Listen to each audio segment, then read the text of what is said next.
अस्सलाम वालेकुम जी। मेरी आवाज़ आ रही? जी सर, आ रही है आवाज, आ रही। ओके जी। अच्छा, आज हम थोड़ा सा सीखेंगे कि रिसर्च वर्क जो है वो कैसे होता है। और उसमें लेट से जैसे हम लोग पाकिस्तान लॉ साइट पे गए, उसमें हमने ऑन किया। और जी, ये हम आ गए पाकिस्तान लॉ साइट के ऊपर। तो अभी हमने कोई भी केस लॉ जो है अगर सर्च करना है, लेट से जैसे हमने पिछले दिनों पढ़ा जो इनवाइसिस हैं, फेक फ्लाइंग इनवाइसिस के बारे में। तो यहाँ पे हम अगर लेट से एंटर करते हैं फेक फ्लाइस इनवाइसिस का। एक सेकेंड, मैं ये कर लूँ, कॉपी कर लूँ। हम केस लॉ में गए। केस लॉ में हमने फिर डिसाइड करने के जी हमने लास्ट 5 ईयर्स का देखना है, लास्ट 10 ईयर्स का, लास्ट 15 ईयर्स का, लास्ट 20 ईयर्स के केस लॉज देखने हैं। तो हम यहाँ पे इसको ऑल कर देंगे। जब हम ऑल करेंगे तो इसमें हम लेट से एंटर करेंगे डिस्क्रिप्शन में जो नॉर्मली एक चलता है फेक फ्लाइंग इनवाइसेस जी। तो इसके बारे में हमने जब रिसर्च वर्क किया तो ये हमारे पास आ गया 2025 SCMR supreme court monthly review, page 1737 supreme court का। तो इसमें ये मतलब कि जो हमने जो लेटेस्ट लॉ है 2025 की, इसके ऊपर जजमेंट जो सुप्रीम कोर्ट की आई, इसको हम पढ़ लेते हैं। इसमें सेक्शन 237, 6, 7, 8, 22, 23, 26 एंड 73 जी, ये सेक्शन इसमें दिए हुए हैं यहाँ पे जी। इसके बाद आ गया input tax claim of issuance of fake flying invoices, allegation of proof. Allegation was that the registered person company did not purchase any coal from the local suppliers but unlawfully claimed input tax on the basis of fake flying invoices issued by dubious suppliers, therefore causing loss to the national exchequer. Order of the appellate tribunal, inland revenue in favor of the registered person was concerned with uh, concerned by the High Court validity. Pertinently, the proceedings in the matter were initiated pursuant to issuance of show cause notice, wherein the respondents were not confronted with any invoices, the value of which was above 50,000. No material or evidence whatsoever was provided to substantiate the allegations to the effect that the suppliers, as mentioned in the case law, show cause notice, were backlisted during the tax period under consideration. तो मतलब कि इसमें जो है main जो case है, late say हमने किया फेक फ्लाइंग इनवाइसेस के बारे में, हमने रिसर्च वर्क की, तो हमारे पास सामने ये एक केस लॉ हो गया। अब हमने इसके दो चीज़ें हैं, हमने इसके हेड नोट्स देखने हैं या केस जो है वो पूरा हमने उसकी फुल डिस्क्रिप्शन जो है उस पे जाना है। तो अगर हम लोग हेड नोट्स देखेंगे तो हेड नोट्स में ये आ गया। बेसिकली इसमें आप देखेंगे ना, नीचे यहाँ पे जी ये जो नीचे आ रहा है, commissioner inland revenue versus zone for large tax payer unit Karachi versus. Basically ये जजमेंट जो है ये बेस्ड कर रही है 2023 की जो जजमेंट आई, इन्होंने रेफर की हुई है 1797 के पेज के ऊपर जी। बेसिकली इसको हम लोग जब केस डिस्क्रिप्शन में जाएंगे तो केस डिस्क्रिप्शन में हम देखते हैं तो इसके जो ये सुप्रीम कोर्ट की जो जजमेंट है, ये मुनीब अख्तर एंड अकील अहमद अब्बासी जजेस ने जो है ये दो जजेस की जजमेंट है। कमिश्नर इनलैंड रेवेन्यू पटिशनर हैं versus Mustafa enterprises and others. और इसमें जो ये आया civil petition number 2336 of 2025 decided on 30th June 2025 जी, against the order dated 26/3/2025 pass by the Lahore high court Lahore Rawalpindi bench का ये डिसीजन था, जिसके खिलाफ जो है लीव टू अपील आई। लीव टू अपील के ऊपर लीव ग्रांट हुई, मतलब कि ये इसमें आ गया। अच्छा, इसमें हमने अब देखना है कि लीव ग्रांट हुई या डायरेक्टली ये डिसीजन आ गया। तो नॉर्मली जिसके ऊपर पहले डिसीजन आ चुका हो, उसके ऊपर जो है वो लीव ग्रांट नहीं होती, क्योंकि ऑलरेडी ये जो है 2023 SCMR 1797 में ये मैटर जो है ये जजमेंट आ रही है 2025 की, और ये 2023 में ऑलरेडी ये डिसाइड हो चुका हुआ है जी। तो इसमें हम लोग देखते हैं तो वाइल इसमें मतलब कि ये अकील अहमद अब्बासी जो है वो इसके जजमेंट राइटर हैं, और हम लोग जब इसको एंड जजमेंट देखते हैं तो पिटीशन जो है वो डिसमिस्ड हुई, किसकी? इनलैंड रेवेन्यू की। कमिश्नर इनलैंड रेवेन्यू पिटिशनर थे इसमें, उनकी पिटीशन जो है वो इसमें डिसमिस हो गई। और ये इसमें हम देखते हैं कि ये कंकरेंट फाइंडिंग्स ऑफ फैक्ट्स था या कि जजमेंट एट वेरिएंस थी। तो बेसिकली इसमें जो दो चीज़ें जो है वो बड़ी इंपॉर्टेंट होती हैं जब भी केस लगता है सुप्रीम कोर्ट में या हाई कोर्ट में। तो हमने ये देखना होता है कि जजेस बेसिकली सबसे पहले ये डिटरमाइन करते हैं कि ये जजमेंट जो है कंकरेंट फाइंडिंग्स है। कंकरेंट फाइंडिंग्स का मतलब है कि मेरी आवाज़ आ रही है जी सबको? जी सर आ रही है। अच्छा। कंकरेंट फाइंडिंग्स जो हैं वो बेसिकली हम उनको कहते हैं जिसमें कि दो या दो से ज़्यादा कोर्ट्स जो हैं उनका डिसीजन हो चुका हो, और वो ऑलरेडी डिसाइडेड हो। मतलब लेट से इनलैंड रेवेन्यू से केस डिसाइड हुआ, उसके बाद हाई कोर्ट आया, उसके बाद जो है वो मतलब कि दो कोर्ट्स या दो से ज़्यादा कोर्ट्स में अगर जो है वो डिसाइड हो गया, तो वो हम उसे कहेंगे कि ये जो है concurrent findings of the facts है। और इस में जो है इसमें भी यहाँ पे दिया होगा notably where the order in original. अच्छा एक second. No material on evidence whatsoever was produced to substantiate the allegation to the effect that the suppliers as mentioned in the show cause notice were blacklisted during the tax period under consideration in the present case. Show cause notice and the order in original were passed on vague and frivolous allegations, and certain conclusions had been made on mere assumptions only, whereas no material on evidence had been produced to substantiate the same. Notably, where passing the order in original, the Assistant Commissioner Inland Revenue exceeds his jurisdiction while traveling beyond the very premises, whereas the respondents were never confronted with the allegation made in the show cause notices or entries as reflected in the bank statement, which were subsequently furnished by the respondents, showing the details of the total amount and the particulars of the suppliers from whom purchasers were. While initiating the proceeding against the respondents, there was no material on evidence available on record to make out a case against the respondents of illegal and inadmissible claim of the input admissible adjustment, where the entire proceedings and the order in original passed in the present case was based on presumptions, whereas no inquiry or verification was made by the department in respect of alleged fake flying invoices. Thus, the tribunal and the High Court were justified to set aside both the orders in original and the order in appeal while recording concurrent findings of facts. ये आ गया ना जी, while recording concurrent findings of facts। Basically concurrent findings of facts का मतलब है कि नीचे वाली दोनों कोर्ट्स ने ये फैसला जो है ये किया हुआ है।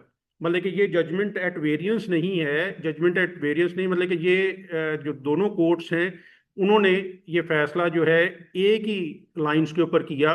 और ये चूंकि मेन चीज़ है कि जो कंकरेंट फाइंडिंग्स ऑफ फैक्ट्स होती है उसको आर्गू करना मुश्किल होता है, ज़्यादा मुश्किल होता है इन rather than judgment at variance को, क्योंकि उसमें एक जजमेंट खिलाफ होती है, एक हक में होती है। और नॉर्मली जजेस जो है जिसमें मतलब कि जजमेंट एट वेरिएंस हो उसको ज़्यादा डीपली सुनते हैं, चूंकि वो उन्होंने एक नए सिरे से उसके ऊपर डिसीजन देना होता है जी। तो इसमें while recording concurrent findings on facts which did not suffer from any illegality और error, petition for leave to appeal filed by the departments was dismissed in conclusion in circumstances जी। तो इसमें हमने देखा है कि बेसिकली हमने फेक फ्लाइंग इनवाइसेस के ऊपर जजमेंट निकाली, और उसके ऊपर ये बेसिकली जितनी भी जजमेंट्स हैं इसमें ये इनलैंड रेवेन्यू की जजमेंट आ गई 2025 PTD 853 inland revenue appellate tribunal Pakistan, ये आ गया जी।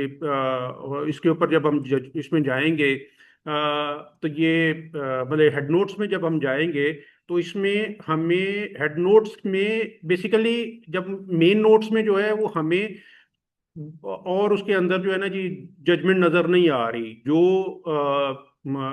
हेड नोट्स है वही सिर्फ नजर आ रहे हैं, मगर जब हम हेड नोट्स खोलेंगे तो वो जिसके ऊपर बेस कर रही होगी जजमेंट, वो जजमेंट्स भी अंदर दी गई होंगी। जैसे कि हमने ये पहले वाली जजमेंट खोली थी, तो इसके अंदर जब हमने देखा तो इसमें सुप्रीम कोर्ट की जजमेंट जो है वो बेस कर रही है 2023 SCMR 1797 जी। तो इसी तरह जब हम लोग मुख्तलिफ जजमेंट्स देखेंगे तो इसमें ये inland revenue, federal tax ombudsman के भी आ गई, इनलैंड रेवेन्यू की आ गई। तो ये बेसिकली नीचे पेजेस आ रहे हैं।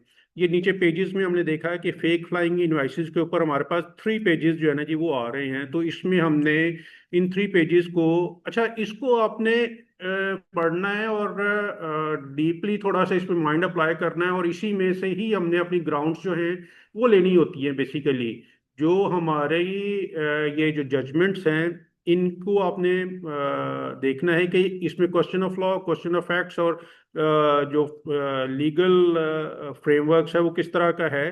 तो इसको ये देखिए, जैसे ये है टैक्स फ्रॉड के ऊपर आ गया, और इसके बाद हम चले जाते, अच्छा इसके अलावा जो है वो अगर हमने देखना है ना जी कि ये हम लोग इसमें गए, लेट से हम लोग कोई भी जिस तरह इसमें दिया हुआ है ना जी जजमेंट में था 237A केस लॉ हो गया। स्टैचूट में हमने जब अगर देखना है जी, एक सेकेंड, स्टैचूट में हम लोग गए, हमने गए हम आई में गए, आई के बाद हम लोग जाएंगे इनकम टैक्स ऑर्डिनेंस में। तो इनकम टैक्स ऑर्डिनेंस में हम लोग इनकम टैक्स ऑर्डिनेंस आ गया।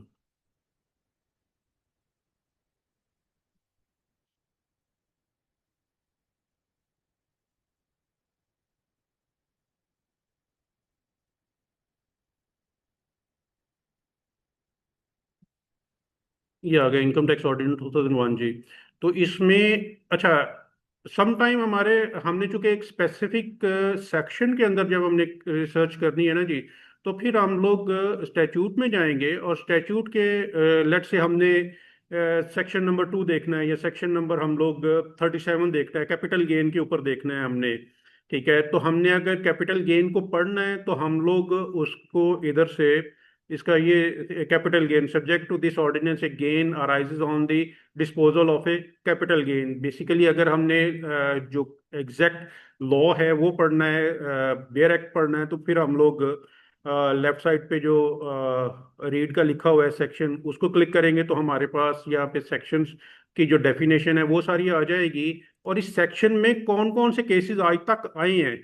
तो ये इधर हम क्लिक करेंगे तो ये आ गए 37 ऑफ इनकम टैक्स ऑर्डिनेंस 2001 के ऊपर जो केसेस डिसाइड हुए, ये हमारे पास पेज आ रहे हैं 2।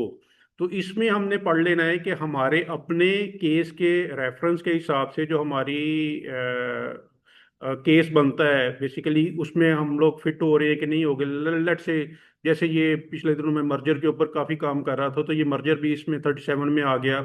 Amalgamation of companies, merger of होली एंड सो ऑन सब्सिडरी आ गया इसमें। इसके अलावा इनकम फ्रॉम कैपिटल गेन आ गया, सेक्शन 37, 120 एंड 122 5A आ गया इसमें। रेक्टिफिकेशन ऑफ मिस्टेक आ गया। बेसिकली अगर हमने रेक्टिफिकेशन ऑफ मिस्टेक को हमने अलहदा से लेट से देखना है कि रेक्टिफिकेशन ऑफ मिस्टेक के ऊपर कौन कौन सा लॉ या कौन कौन सी जो है वो इसके अलावा जजमेंट्स हैं, तो हम लोग इसमें दोबारा केस लॉ में गए, केस लॉ में जाके हमने यहाँ पे ऑल किया, ऑल करके हमने यहाँ पे पेस्ट कर दिया रेक्टिफिकेशन ऑफ मिस्टेक्स। तो बेसिकली ऑफ को हम लोग इसमें काट देंगे, अदरवाइज वो अगर हम लोग ऑफ करेंगे ना तो वो जितने ऑफ भी जहाँ जहाँ यूज हुआ है ना वो भी आ जाएगा। लेट्स मैं आपको करके दिखाता हूँ, ये देखिए वो ऑफ भी जो है वो उसने रेड में शो कर दिया है। ठीक है, और ऑफ लगने से सिंपल जो है उसमें पेजेस वो बढ़ गए। तो अब हम इसको ऑफ को जो है वो यहाँ से खत्म करते हैं। बेसिकली कीवर्ड्स के ऊपर हमेशा सर्च रिसर्च वर्क जो है वो आपने हमेशा कीवर्ड्स के ऊपर करना है।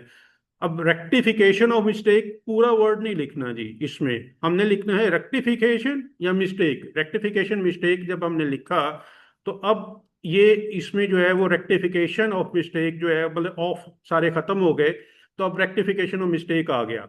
अगर इस पे आपने मजीद स्पेसिफिक करना है इसको, तो उसका फिर ये है कि ये दो साइंस हैं, ये डाला, इसके बाद हमने इसको इधर जो है वो किया, तो अब ये सिंपल रेक्टिफिकेशन पे चला जाएगा।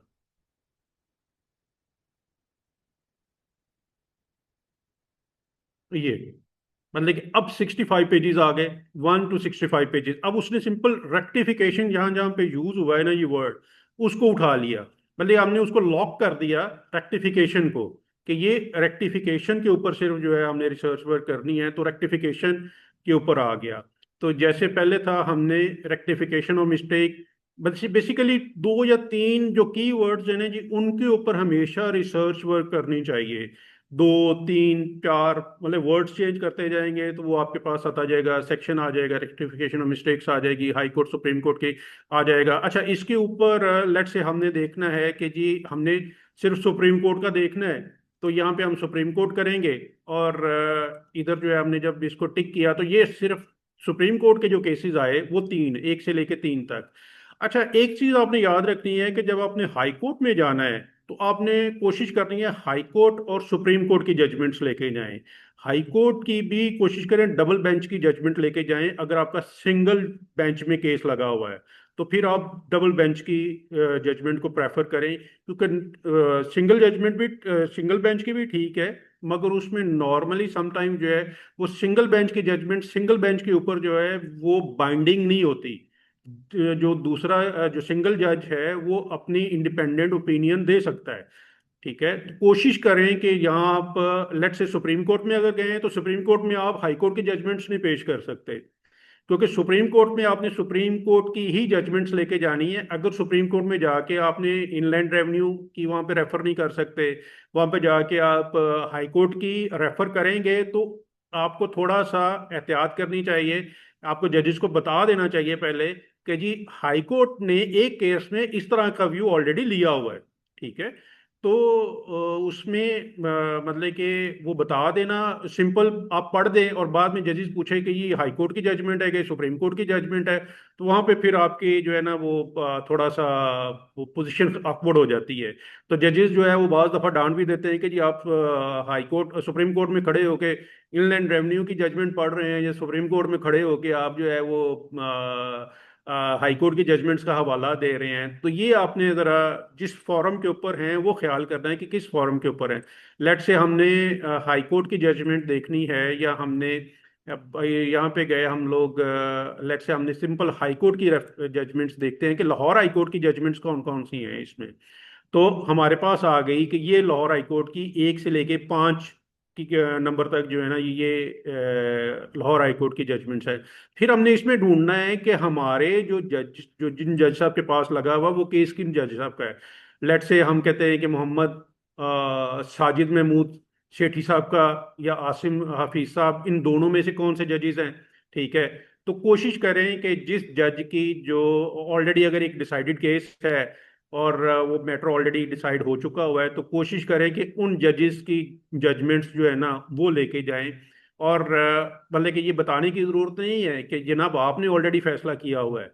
ठीक है, मतलब वो पढ़ दें, जज को पता चल जाता है कि ये मेरा केस है, मैंने इसके ऊपर जो है ना वो ऑलरेडी डिसाइड किया हुआ है मैटर जी।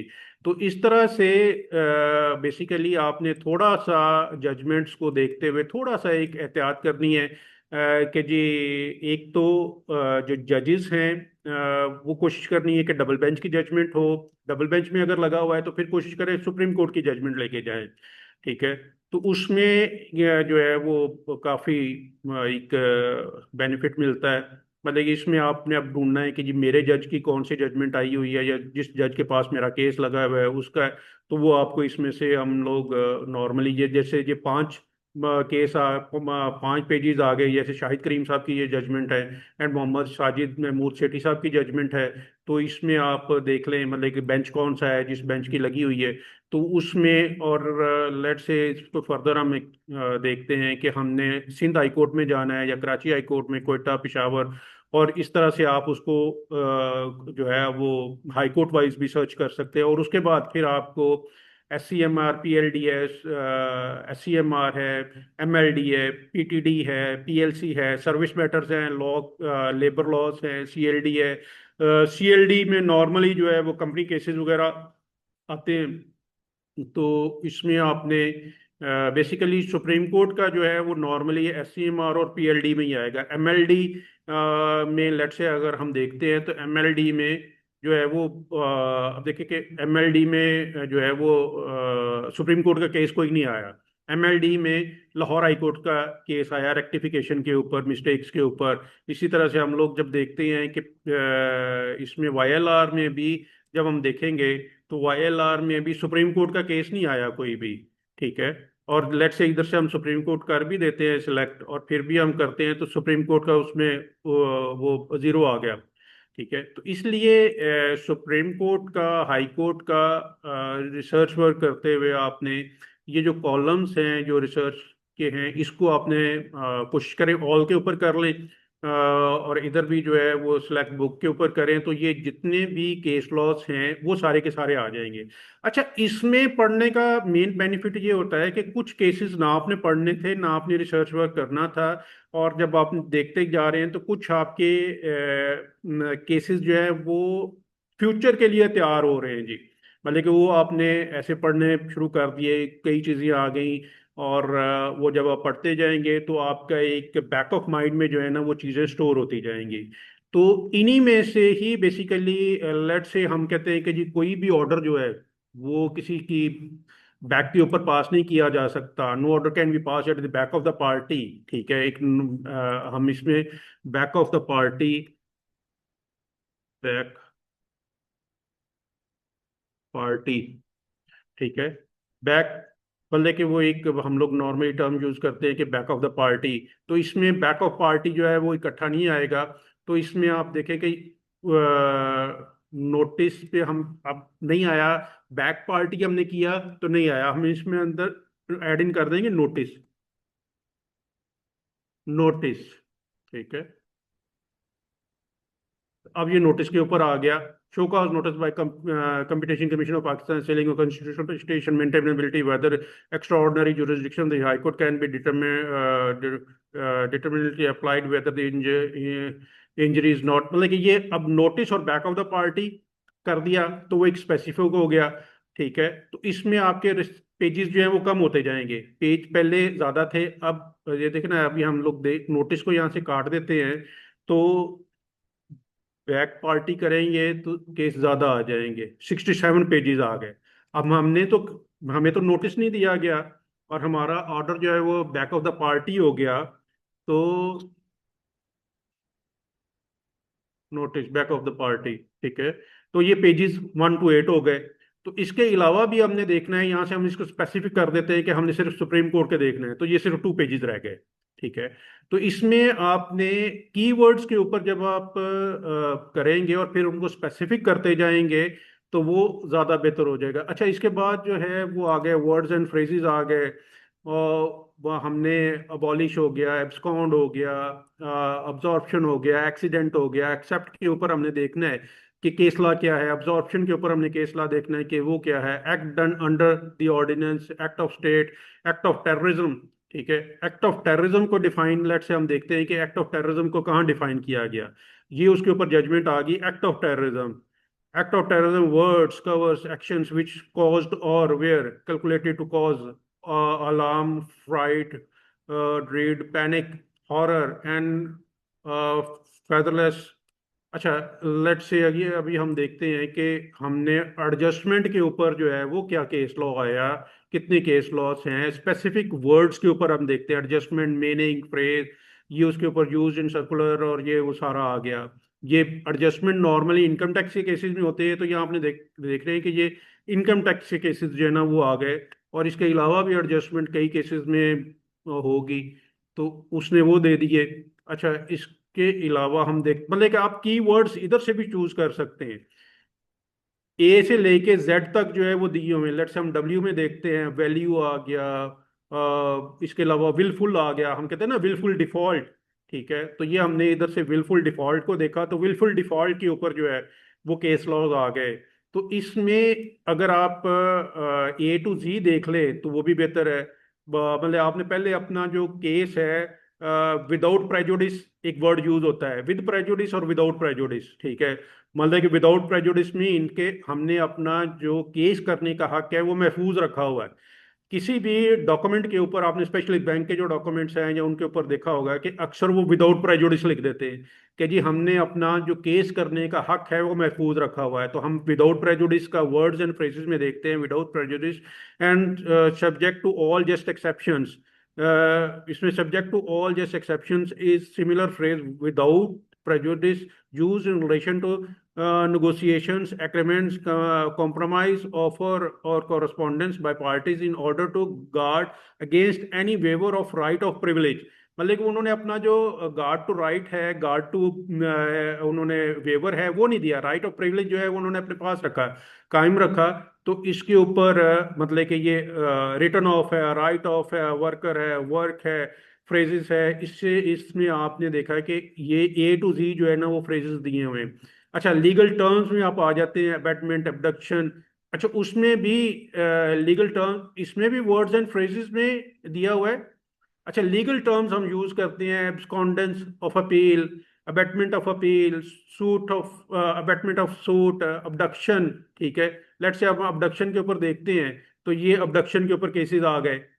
मतलब अब आपने वर्ड्स के ऊपर, वर्ड एंड फ्रेजेस के ऊपर भी देख लिया, लीगल टर्म्स के ऊपर भी आप ए टू जी जो है ना वो देख सकते हैं। अकाउंट्स हो गया, अकाउंट सूट्स, अकाउंट कोड्स हो गया, मतलब वो मुख्तलिफ चीज़ें जो है ना जी वो यहाँ पे दी हुई हैं। इसके बाद आ गया topics, constitution of Pakistan article 185 constitution, ये टॉपिक्स आ गए मुख्तलिफ। इनमें आप देख सकते हैं सेंटेंस एविडेंस आ गया। उसके अलावा मैक्सिम्स जो हैं, ए टू जी जो मैक्सिम दिए होते हैं। ठीक है, लेट्स से एक्शियो प्रोसेसर मटेरिया के परसोना जो है इसके ऊपर हम देखते हैं। और एलिगेशन कंटेरिया नॉन, ये बेसिकली ज़्यादा इसमें जो है ये लैटिन वर्ड्स है। जैसे हम कहते हैं जैसे ये आसान है, डिले डिफीट सिक्योरिटी, इसके ऊपर अगर हम केस लॉ देखें तो ये केस लॉ इसके ऊपर आ गए, डिले डिफीट सिक्योरिटी के ऊपर।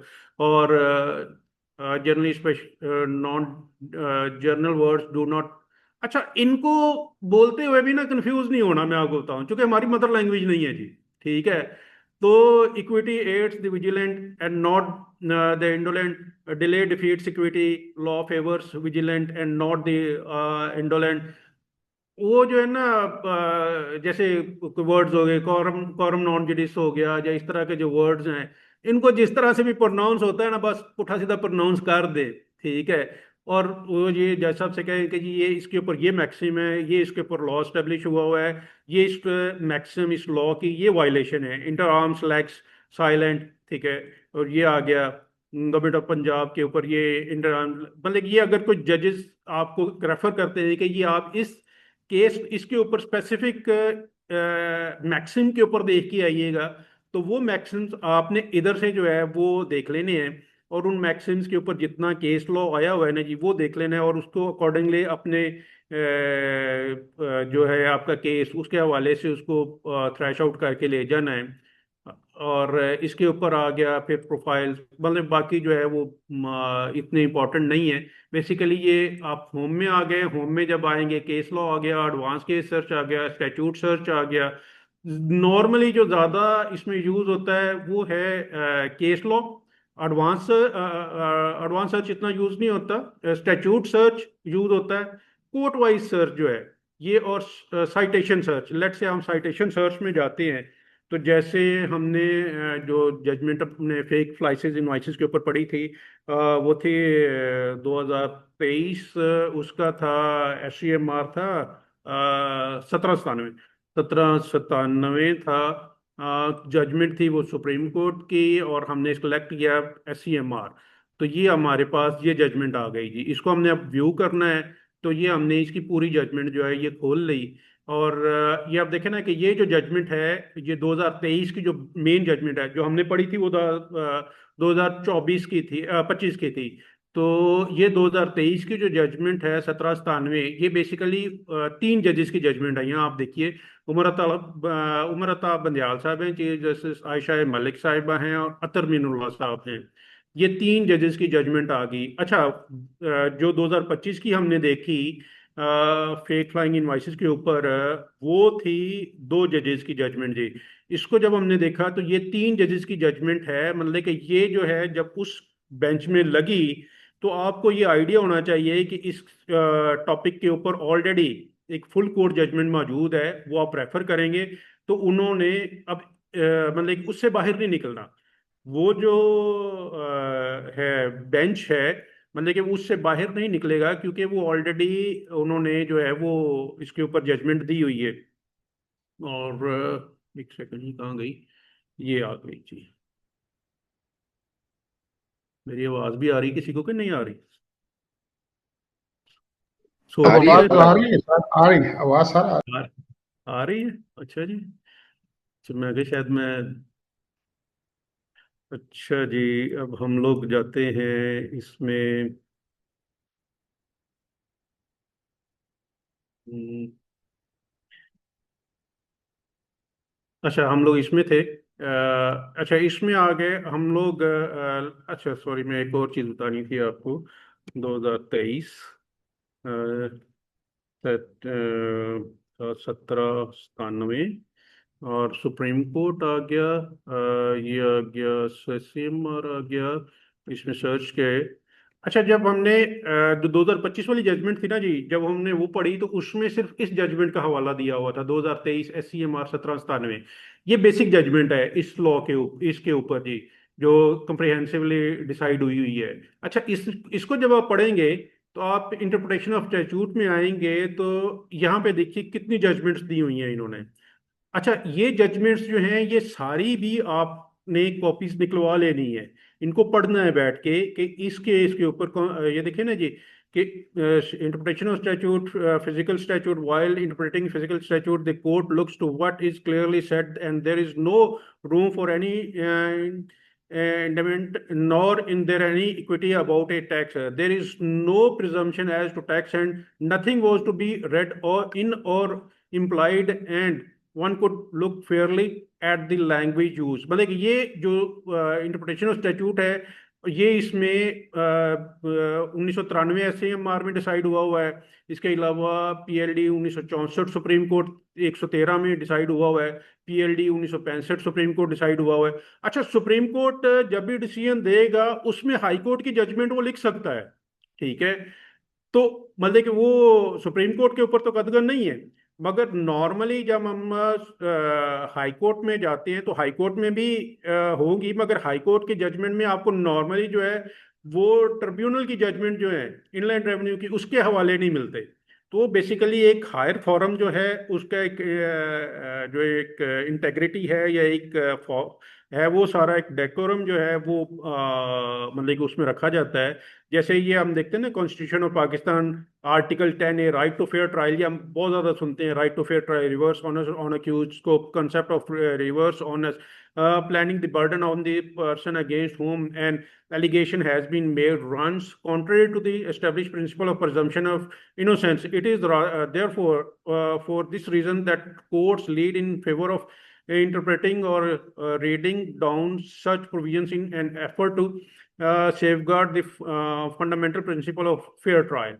तो बेसिकली आपने जजमेंट एक पढ़नी है, मगर उसमें आपको तीन चार टॉपिक्स मिलेंगे। ये देखें ना कि बेसिक जजमेंट में सेल टैक्स भी आ गया, इंटरप्रिटेशन ऑफ स्टैट्यूट भी आ गया, कॉन्स्टिट्यूशन ऑफ पाकिस्तान भी आ गया, फेयर ट्रायल भी आ गया। अच्छा, लेट से हमने ये फेयर ट्रायल की जजमेंट जो है, ये जरूरी नहीं है कि आप सिर्फ और सिर्फ जाके तो टैक्स मैटर में ही इसको जो है वो करेंगे, क्योंकि अगर ये इसमें बेसिक प्रिंसिपल तो डिसाइड हो गया ना जी, चाहे वो टैक्स में डिसाइड हुआ, चाहे जो किसी लॉ में भी डिसाइड हुआ, बेसिक प्रिंसिपल जब डिसाइड हो गया तो वो आप किसी भी केस में जो है उसको रेफर कर सकते हैं जी। तो इसमें जो है हमने बेसिक, इसके अलावा आर्टिकल्स हैं, साइटेशंस आ गया, स्टैट्यूट सर्च आ गया, एडवांस सर्च आ गया, इसके बाद आ गया हम लोग मेन में जाएंगे तो अगर आपने जो डेली बेसिकली ये यहाँ पे अगस्त के जर्नल्स दिए हुए हैं, उसके अलावा जो है वो आप साइबर टेलीकॉम के ऊपर पढ़ना चाहते हैं, कॉन्स्टिट्यूशन लॉ के ऊपर देखना चाहते हैं, फैमिली लॉज के ऊपर देखना चाहते हैं, कोई भी अपनी जो डेली की अपनी एक्टिविटीज़ हैं उनको उसको इन्हांस करना चाहते हैं, तो बेसिकली मैं रिकमेंड करता हूँ कि जब भी आप हाई कोर्ट या लाइब्रेरी में जब भी आप बैठे हों तो ये जो फ्रंट पेज के ऊपर केस लॉज आ रहे होते हैं ना जी, जैसे कॉन्स्टिट्यूशन लॉज आ गया, फैमिली लॉज आ गया, बैंकिंग के ऊपर आ गया केस लॉज, ये आप इनको जो है ना जी वो लाजमी जो है ना वो देखा करें कि जी बुदा लेट से मैं एक मिसाल दे रहा हूँ कि बैंकिंग ट्रिब्यूनल्स ऑर्डिनेंस आ गया, लीजिंग कंपनीज आ गया, मुदारबा कंपनीज आ गया, इनके जो केसेस हैं ये सारे इसमें आ गए, और इसमें जो है वो एजुकेशन लॉज आ गया, इस्लामिक लॉज आ गया, मिसलिनियस में आ गया, कस्टम टैरिफ्स आ गया, एडमिनिस्ट्रेटिव लॉज आ गए, तो ये अपने नॉलेज को आपने इन्हांस करते रहना है बेसिकली। लेट से ये हम SCMR में गए, अब SCMR में ये जो इस ये आगे ना जी, जनवरी फरवरी मार्च अप्रैल मई जून जुलाई अगस्त सितंबर नवंबर, हम लोग नवंबर में गए, नवंबर का भी नहीं आया, अक्टूबर का, सितंबर में गए। बेसिकली अगर हम सितंबर में जाते हैं तो एक हैबिट बना लेना जी, अगर आपके आपने महीने में जितने भी जर्नल्स आए हुए हैं उनको आपने पढ़ना है। तो बेसिकली जैसे जो 2025 SCMR 1663 आया, ठीक है, तो इसमें हमने देखा कि पिनल कोड आ गया, मोटी मोटी चीजें जो है ना जी वो जरूर देख लें। 498 आ गया, constitution of Pakistan article 183, police house trespass, basically देखिए, हाँ एक कहते हैं वो jackal of everything but master of none, jackal of वो क्या वर्ड हुई अभी, jackal of everything but master of none. उसमें यह है कि आपके पास कोई भी केस आया है ना तो आपके पास एक बेसिक सी इंफॉर्मेशन होना, तो जब आप वो शेयर करते हैं अपने क्लाइंट के साथ, और वो एक बड़ा जो है ना वो एक आपका अच्छा असर पड़ता है। तो नॉर्मली आप एक काम किया करें कि जब भी आपके पास किसी बंदे ने आना है जी, किसी क्लाइंट ने आना है, तो आपने उसको एक बेसिक सा पूछ लेना है कि जी आप किस सिलसिले में मिलना चाह रहे हैं। वो आपसे कहेगा जी मेरा ये फला मैटर है, ठीक है, तो आपने केस लॉ जो है उसमें जाके, तो लेट से एक बंदा आ रहा है, वो कहता है जी मेरा एक एग्रीमेंट टू सेल का जी मामला है, आप यहाँ पे एग्रीमेंट में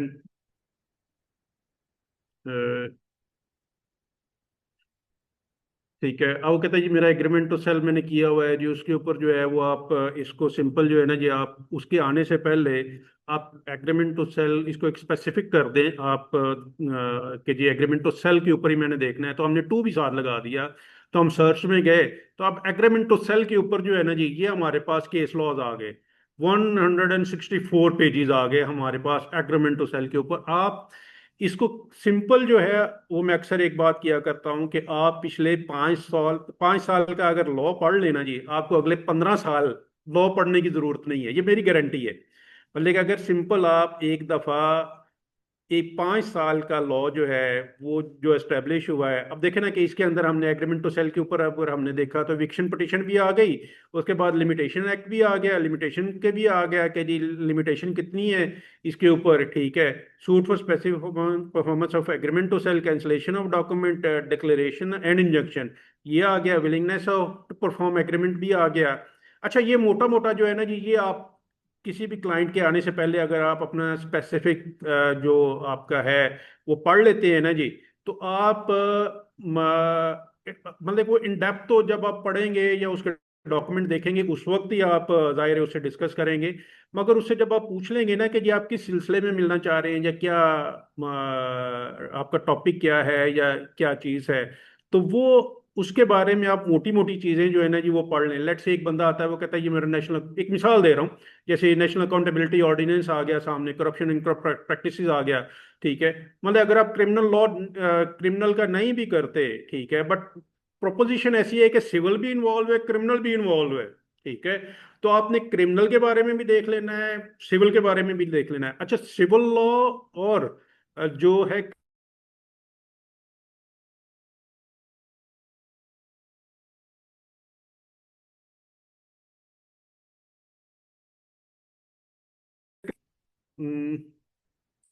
मेरी आवाज आ रही? वो जो है वो नो साउंड।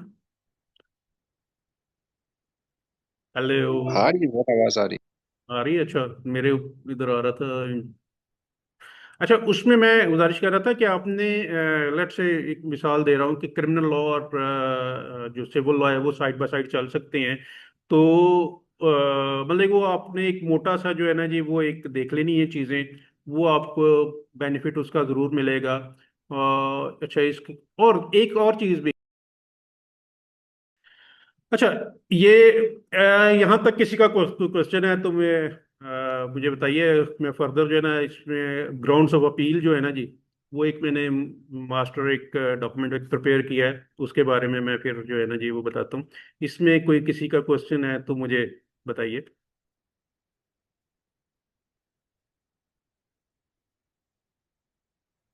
हेलो।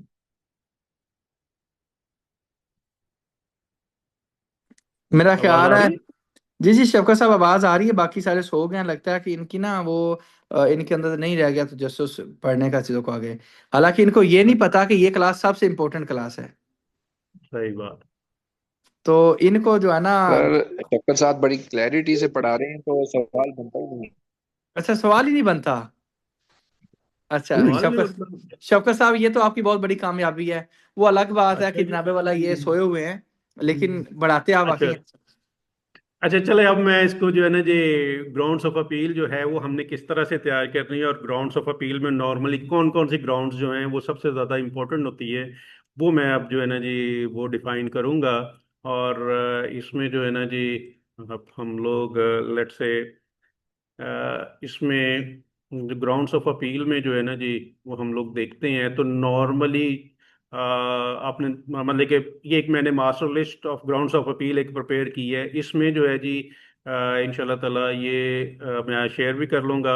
और ये एक काइंड ऑफ जो है ना जी एक पेपर डॉक्यूमेंट जो है ये बड़ा कम्प्रिहेंसिव मैंने एक बनाया है। मतलब कि इसमें है कि what are grounds of appeal. Grounds of appeal are the specific legal reason you give to challenge a decision made by a lower authority, tax officer, tribunal, registrar, court etcetera. Explain why the decision is wrong in law, in fact, or in procedure. In simple words, they are the points on which you say the authority made a mistake, so the decision should be changed. Grounds of appeal must be clear, specific, and legally based. They cannot be vague complaints. They must show errors. अच्छा, typical types of grounds of appeal में जो main है वो है error of law. An error of law happens when the authority uses the wrong legal rule or interprets the law while making the decision. For example, applied the wrong section of the act. The officer used a penalty section made for manufacturers and applies it to a service provider, even though the section does not apply. मतलब एक section जो है apply नहीं कर हो रहा और फिर भी वो पंजाबी कहते हैं धक्के नाल ला देना। ठीक है ना? Decision violets statutory provisions. The law says hearing is mandatory, but the officer passes the order without giving a hearing, which is against the law. और इसका मतलब कि इसके हम समराइज करें तो an error of law occurs when the authority misunderstands, misapplies और violates the law while making its decision. अच्छा, ये आ गया एरर ऑफ लॉ। उसके बाद आ गया एरर ऑफ एक्ट्स। दो चीजें हैं, एक एरर ऑफ लॉ और एरर ऑफ एक्ट्स। इसको हमने अलग अलग से देखना है। एरर ऑफ फैक्ट्स आ गए। An error of facts happens when the authority misunderstand the facts और ignores important evidence while making the decision. For example, important documents were not considered. The taxpayer provides bank statements and invoices, but the officer ignores them and still makes an assessment. Income oblique suppliers were wrongly estimated. The officer assumed the business earned 5 million rupees, even though the actual record shows only 2 million. मतलब कि उसके जो factual controversy है उसमें business जो है वो है 2 मिलियन का। और ऑफिसर ज्यूम कर रहा है कि नहीं जी आपका तो 5 मिलियन का होगा। तो वो कहाँ से ज्यूम कर रहा है? वो एरर ऑफ फैक्ट आ गया, एरर ऑफ लॉ नहीं आया, एरर ऑफ फैक्ट्स है। हम कहेंगे जी इसने जो बैंक स्टेटमेंट्स हैं, जो इनवाइसेस हैं, उसको जो है वो देखा नहीं है, इसने इग्नोर किया है सबको, इसने जो असेसमेंट बनाई है वो इसने बियॉन्ड द फैक्ट्स बनाई है, ठीक है। और इसमें हम इसको कहेंगे जी an error of fact occurs when the authority bases its decision on wrong, incomplete और मिसअंडरस्टैंड्स फैक्ट्स। अच्छा, उसके बाद आ जाता है violation of natural justice. Violation of natural justice जो है, इसमें हम कहते हैं कि जी हमें सुनने का मौका नहीं दिया गया, बेसिक फेयरनेस जो है उसको फॉलो नहीं किया गया। और a violation of natural justice occurs when the authority does not follow basic fairness while making a decision. Natural justice is based on two core principles. जो दो बेसिक प्रिंसिपल्स हैं नेचुरल जस्टिस के, वो है कि no one should be condemned unheard, ठीक है, right to fair trial. अब लेट से हमने देखा कंडेम्ड अनहर्ड, हम इसको यहाँ से उठाते हैं और हम लोग इसके ऊपर केस लॉ अगर देखते हैं तो इसके ऊपर नंबर ऑफ केस लॉज आएगा। नो बडी कंडेम्ड अनहर्ड, ठीक है। कंडेम्ड अनहर्ड के ऊपर अगर हम लोग गए तो अब देखिए कि 76 पेजेस आ गए इसके ऊपर, कंडेम्ड अनहर्ड के ऊपर। सबसे जो मेन चीज है, ये सिविल लॉ में भी, क्रिमिनल लॉ में भी, किसी भी लॉ में कंडेम्ड अनहर्ड जो है वो इट्स अ वास्ट टर्म, ठीक है। तो कंडेम्ड हर्ड के ऊपर आप देखें कि अच्छा, इसमें हम देखते हैं कि सुप्रीम कोर्ट के खाली अगर हम देखें ना तो मेरे ख्याल को 40 के करीब ये 9 पेजेस जो है खाली सुप्रीम कोर्ट के आ गए। और बल्कि के इसके ऊपर बहुत ज़्यादा लॉ जो है वो एस्टेब्लिश हुआ कंडेम्ड अनहर्ड के ऊपर। और फिर आपने इसमें कोशिश करनी है कि जो आपके पास लेटेस्ट लॉ है, लेटेस्ट जजमेंट्स हैं, अगर सिविल कोर्ट का केस है तो ये सिविल प्रोसीजर यहाँ पे दिया हुआ है। अच्छा, सेक्शंस भी दिए हुए हैं, आपने सेक्शंस भी देख लेना है कि आपने किस सेक्शन के अगेंस्ट जो है ना वो आपने लॉ चाहिए आपको, ठीक है। तो ये आ गया। उसके बाद हम आ गए no one should be judged by biased और interested person, but when the principles are violated, the entire order becomes a defective. Basically biased होना या interested persons होना, बेसिकली सम टाइम हम लोग जब पेश होते हैं तो जजेस कहते हैं नहीं नहीं जी आपका केस बनता ही नहीं है, आपने वो आपका ये नहीं, तो वो एक बाइस्ड ओपिनियन कायम कर लेते हैं। और उसको तोड़ना जो है वो आपका काम है, बड़ा पोलाइटली, बड़ा धीमे से, बड़ा पंजाबी कहते हैं प्यों प्यों मारना, ठीक है ना। कि सर आप मुझे 2 मिनट का टाइम दे दें, मैं आपको एक्सप्लेन करता हूँ क्या इसमें प्रॉब्लम्स हैं, ठीक है। अगर मैं आपको एक्सप्लेन ना कर सका तो जो आपका दिल करता है वो कर लीजिएगा। तो मैंने तो एक दफ़ा जो है वो हाई कोर्ट में ये भी कह दिया था, मैंने कहा जी एक हाई कोर्ट को एक जो है ना वो सर्विस प्रोवाइड करनी चाहिए कि जी एक जो है ना SMS सर्विस दे दिया करें जजेस कि जी हमें घर से आने की ज़रूरत है या नहीं है, ठीक है। तो जनाब अगर आपने अपना माइंड मेकअप कर लिया है तो फिर तो मैं कुछ नहीं कर सकता। ये वर्डिंग लाजमी कह देनी चाहिए किसी भी ऑफिसर, ये नहीं आप जिसके ना कि मैं सुप्रीम कोर्ट की पेश हो रहा हूँ कि नहीं, ठीक है। आपकी बॉडी लैंग्वेज, आपका way of talking, way of बड़े प्यार से रहते हुए प्यो प्यो प्यो के मारनी आने, ठीक है। कि सर आपने अगर माइंड मेकअप कर लिया हुआ है तो फिर तो मैं कुछ नहीं कर सकता, ठीक है। बट अगर आप मुझे सुनने का मौका दें तो मैं जो है वो आपको एक्सप्लेन करूंगा। बेसिकली जब आप भरी अदालत में ये कह देते हैं ना कि जनाब अगर आपने अपना माइंड मेकअप कर लिया है, ठीक है, तो वो जज के लिए भी एक बड़ी अनोइंग सी सिचुएशन हो जाती है, फिर जज को सुनना पड़ेगा, ठीक है। तो नॉर्मली मैंने देखा है कि जब आप अच्छा 2-2 मिनट करके टाइम लें, हमेशा 2-2 मिनट, सर मुझे 2 मिनट का टाइम दे मैं आपको एक्सप्लेन करूंगा, अच्छा 2-2 मिनट करके जो है ना आप आधे आधा घंटा ले जाए, वो नहीं पूरा हो। जब आप शुरू में कहते सर जी मैंने आधा घंटा दे दो, कोई नहीं देगा आपको आधा घंटा। आप 2-2 मिनट करके, इवन बाज दफा अभी थोड़े दिन पहले ही मैंने एक केस आर्गू किया तो 2-2 मिनट करके जो है मैं पौना घंटा ले गया, तो जैसे साहब कहने लगे शफी साहब आपने पौना घंटा ले लिया 2-2 मिनट करके, तो अल्हम्दुलिल्लाह वो केस भी हमारी फेवर में हुआ। तो इसमें आ गया कि हमने violation of natural justice, for example no proper hearing was provided, the tax officer issues the show cause notice but never fixes the hearing date और listen to the tax payer's explanation, then he passes the final order without discussion, this violations this violates the right to be heard, ठीक है। इसको हम कहेंगे कि ये जो violation है राइट टू बी हर्ड, इसको नहीं दिया गया। और उसके बाद आ गया evidence was not shared with the tax payer, the department relies on third party information, bank data, let's say जो एविडेंस है वो आपके साथ शेयर नहीं की गई, आपके पास डॉक्यूमेंट नहीं जो उन्होंने कलेक्ट किए, जो कहते हैं जी एट सोर्स हमने डॉक्यूमेंट प्रोवाइड, एट सोर्स हमने इकट्ठे किए हैं, हमारे पास सोर्स मौजूद है और वो डॉक्यूमेंट आपको दिए नहीं गए, ठीक है। तो उसके ऊपर जो है वो आपने जो एविडेंस है वो आपके साथ शेयर नहीं की गई, तो उसके ऊपर भी जो लॉ अप्लाई करेगा वो आएगा कि the department relies on third party information, bank data, purchases, sale, mismatch reports, but does not provide copies of the these documents to the taxpayer. The taxpayer cannot defend themselves because they don't know what evidence exists against them, कि उनके against कौन सी evidence है, कौन सा ऐसा document है जो बल्ले को कोई डॉक्यूमेंट जो नहीं दिया गया। कोशिश आपको करनी चाहिए कि जो है ना हमेशा रिटर्न एप्लीकेशन दे कि जी मुझे ये कॉपीज प्रोवाइड की जाएं।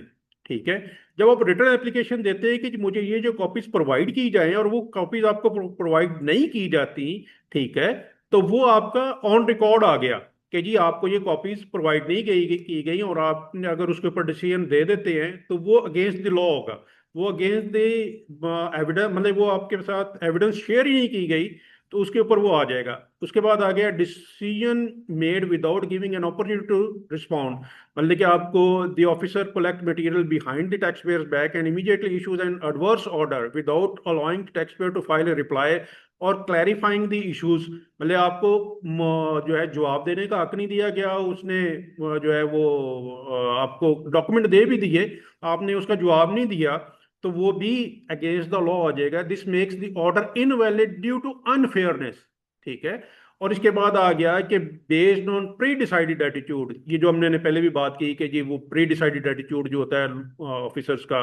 अच्छा, उसके बाद आ गया शॉर्ट अनरीजनेबल इम्पॉसिबल डेडलाइंस दे दी गई कि एक नोटिस आपको दिया गया, इन नोटिस इज इशूड आज for 100 of documents within 24 hours despite the law allowing more time, the officer then passes the order stating no reply received, मतलब कि वो आपको हंड्रेड्स ऑफ डॉक्यूमेंट का कह देता है और कहता है जी मुझे 24 घंटों में चाहिए। ठीक है, ये भी अगेंस्ट अनरीजनेबल टाइम और अनरीजनेबल डेडलाइंस जो हैं, ये unreasonable timelines also violate natural justice. ठीक है, तो इसमें जो है वो आपको बोलते कि ये violation of natural justice happens when the tax payer is not given a fair chance to explain their cases और when the authority acts with bias, scary और unfair procedure making the decision invalid. अच्छा, उसके बाद जो main important है वो आपने देखनी है जुरिस्डिक्शनल पॉइंट ऑफ व्यू जो है, ये बड़ा इंपॉर्टेंट है कि लैक ऑफ जुरिस्डिक्शन और कोरम नॉन जुडिस, इन दोनों को आपने जरा समझना है कि लैक ऑफ जुरिस्डिक्शन क्या है और कोरम नॉन जुडिस क्या है। लैक ऑफ जुरिस्डिक्शन में हम आ जाएंगे तो officer acted beyond legal authority. Coram non judice जैसे हमने अभी लैटिन वर्ड्स पढ़ रहे थे तो उसमें ये it's also a Latin word, इसमें होता है कि before a person who is not a जज, ठीक है, a matter heard by a court और authority that had no jurisdiction, उसमें हम कह सकते हैं कि लेट से एक हमारा केस सुनना है लाहौर वाले ऑफिसर ने, डिप्टी कमिश्नर लाहौर है या कमिश्नर लाहौर है, उसने सुनना है। ठीक है, तो उसकी जगह पे कमिश्नर सरगोदा सुन ले तो वो कोरम नॉन जुडिस होगा। हालांकि अथॉरिटी है, सारा कुछ है, जुरिस्डिक्शन भी उसकी है, बट इट्स ऑर्डर, अगर वो ऑर्डर पास कर देता है तो वो ऑर्डर आएगा कोरम नॉन जुडिस ऑर्डर्स में। और difference between lack of jurisdiction coram non judice जो है, ये इनमें the two terms are related but not identical. अच्छा, देखने में ये आइडेंटिकल लगती है मगर आइडेंटिकल है नहीं है। कोर डिफरेंस जो है ना वो इसमें आएगा, lack of jurisdiction means the court of legal authority does not have the legal power to hear the matter, और जो कोरम नॉन जुडिस है इसमें आएगा means the case is being heard before a forum which is not a जज in the eye of law, I the proceeding is void because it is conducted by someone with no lawful authority at all. हम simple words में इसको define करेंगे तो कहेंगे lack of jurisdiction जो है वो रॉन्ग कोर्ट है, और जो कोरम नॉन जुडिस है उसमें कोर्ट जो है ना वो है ही नहीं और at all, no court at all. अच्छा, इसकी टेक्निकल डिफरेंस जो है उसको मैं डिफाइन करूंगा इस तरह से कि लैक ऑफ जुरिस्डिक्शन जो है, ए वैलिड कोर्ट और authority exist but it does not have jurisdiction over the subject matter, और it does not have jurisdiction over the person, और it acted beyond its statutory limits, or mandatory conditions for assuming jurisdiction were not fulfilled. The forum is legally constituted. ये important है, the forum is legally constituted, but it is acting outside its power. For example, a civil court tries a taxation matter, ठीक है, which belongs to a tax tribunal, or the civil court exists, but this matter is outside its jurisdiction. अब civil court जो है, अब वो अगर tax matter सुनना शुरू कर दे तो टैक्स मैटर्स के लिए स्पेसिफिक लॉ है, स्पेसिफिक ट्रिब्यूनल्स हैं, स्पेसिफिक अथॉरिटीज हैं, स्पेसिफिक चीजें हैं, ठीक है। तो अब सिविल कोर्ट अगर एक ऑर्डर पास कर देता है टैक्स मैटर में तो हम कहेंगे this order is quorum non judice order, ठीक है। अच्छा, quorum non judice ऑर्डर्स में जो लिमिटेशन है वो भी रन नहीं करती, क्योंकि अगर एक फैसला सिरे से ही गलत है तो उसके अगेंस्ट लिमिटेशन है ही नहीं, ठीक है। quorum non judice order में here the entire proceeding is void from the start because the person authority deciding the matter is not legally empowered at all or having a territorial jurisdiction. The court was not legally constituted or the officer's terms expired or jurisdiction never vested in the authority. मतलब उसको authority ही नहीं है, तो वो उसने जो है वो अगर वो कर दिया तो वो quorum non judice आ जाएगा. It is as if no court exists at all. The proceedings are a nullity. For example, the officer who has not been appointed under the law passes an order. This is not just lack of jurisdiction. It is quorum non judice order. अच्छा, इसमें जो की definitions हैं, की जो की distinction है इस कॉन्सेप्ट में, लैक ऑफ जुरिस्डिक्शन, कोर्ट, इसमें मीनिंग में आ जाएंगे, court exist but acts outside it's power. Effect उसका होगा orders invalid but may require appeal और चैलेंज, ठीक है। हम उसको जुरिस्डिक्शनल डिफेक्ट आ जाएगा, उसको अपील और चैलेंज करेंगे, अपील में चैलेंज करेंगे. quorum non judice ऑर्डर जो आएगा, proceeding before a person who with no legal authority, उसकी authority, order is absolutely void ab initio, treated as if never passed and no litigation runs against void ab initio order, ठीक है। तो उसमें मतलब उसको हम चैलेंज तो उसको भी करेंगे, अपील में जाएंगे या हायर फॉर्म पे जाएंगे, बट उसका जो मेन क्रक्स होगा वो हम कहेंगे कि ये ऑर्डर जो है वाइड अब इनिशियो है, ये ऑर्डर जो है इसके अगेंस्ट लिमिटेशन ही रन नहीं करती, इस ऑर्डर को जो है चैलेंज करें या ना करें फर्क ही नहीं पड़ता, it's nullity in the eye of law. तो सिंपल वर्ड्स में अगर हम कहें तो lack of jurisdiction arises when a valid court exceeds its authority while quorum non judice refers to proceedings before someone who is not a lawful judge or authority in the first place. और इसको हम summarise करें तो lack of jurisdiction, right court, wrong case. quorum non judice में हम देखेंगे no real court at all, तो वो सिरे से कोर्ट है ही नहीं. यहां तक किसी का क्वेश्चन है तो मेरे से पूछ सकता है जी.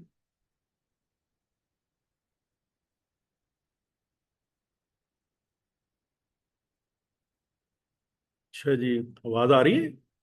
सो गए सारे? आवाज आ रही? सर बिल्कुल सुन रहे हैं. अच्छा, फिर आगे चलें. अच्छा, उसके बाद आ जाता है आर्बिट्ररी और nullified action grounds of appeal में जी. उसमें आ जाएगा decision is unreasonable, biased or without proper evidence. For example, a tax officer add extra tax on a business without checking records just because he feels the business must be hiding income. This is an arbitrary, no evidence, कोई evidence नहीं है. Without वो कहता है कि जी जो है ना ये ज्यादा इनका टैक्स बनता है, किस बेसिस पे बनता है?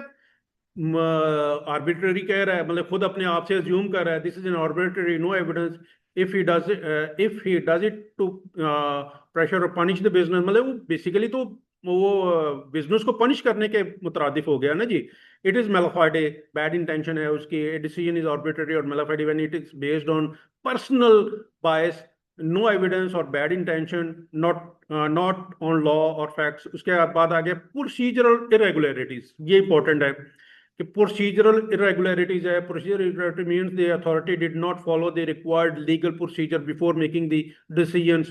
For example, notice not properly issued, कोई नोटिस नहीं इशू किया गया. The tax officer passes an order without sending a legal notice to the tax payer. Mandatory steps skip कर दिए उसने. The law requires giving a tax payer a hearing but the officer skips the hearing and directly pass the order. Directly जो है उसने जो है order issue कर दिए, ठीक है. Procedural irregularities occurs when the authority fails to follow the legal requirement step, making the decision defective. Decision contrary to evidence आ गया, इसमें आ गया कि जी a decision is contrary to evidence when the authority ignores the actual record and reaches a conclusion that the facts do not support. For example, a tax officer claims a shopkeeper made 10 million profit, but the sales record, bank statements and invoices clearly shows only 3 million. तो मतलब कि वो अपने आप से ज्यूम कर रहा है, ठीक है ना, कॉन्ट्रेरी टू एविडेंस है। और वो कहता है कि जी शॉपकीपर ने जो है 10 मिलियन का प्रॉफिट लिया है, बल्कि जो एक्चुअल इनवाइसेस है, एक्चुअल सेल रिकॉर्ड है, वो 3 मिलियन का है। The officer decision is against the evidence on record. A decision is contrary to evidence when it goes against the facts and ignores the actual documents. अच्छा, फिर उसमें number 8 पे आ जाएगा limitation. ये बड़ा इंपॉर्टेंट है स्पेशली टैक्स लॉज में। Order pass beyond times, ठीक है। A ground for limitation arises when the authority passes an order after the expiry of the legally allowed time period.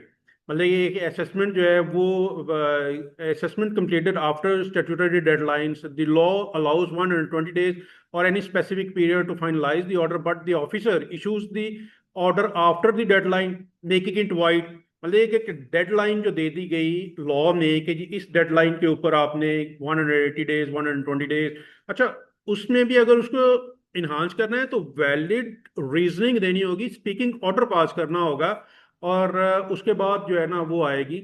और इसमें आ जाएगा recovery action initiated after the expiration of limitation period. For example, the department starts recovery even though the legal limitation period has already been lapsed.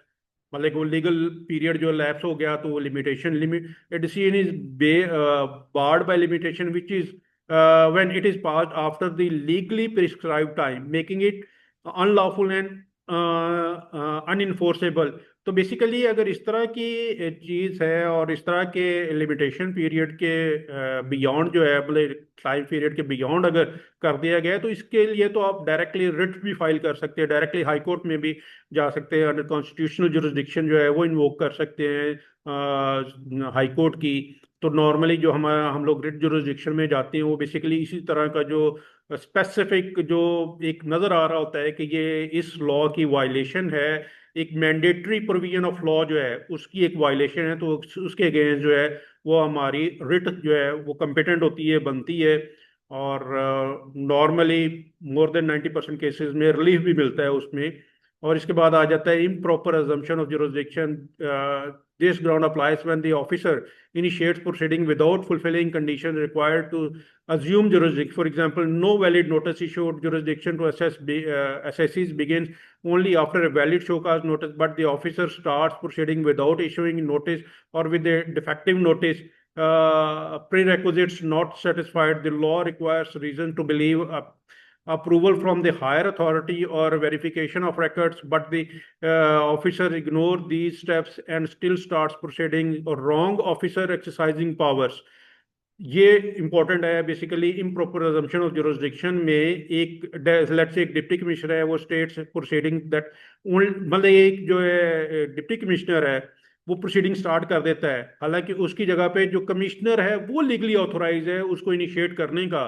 तो ये सिरे से ही जो है वो improper improper assumption of jurisdiction में आएगा कि वो अज्यूम कर रहा है कि जी मेरी जुरिस्डिक्शन है, हालांकि वो जुरिस्डिक्शन जो है वो कमिश्नर की बनती है।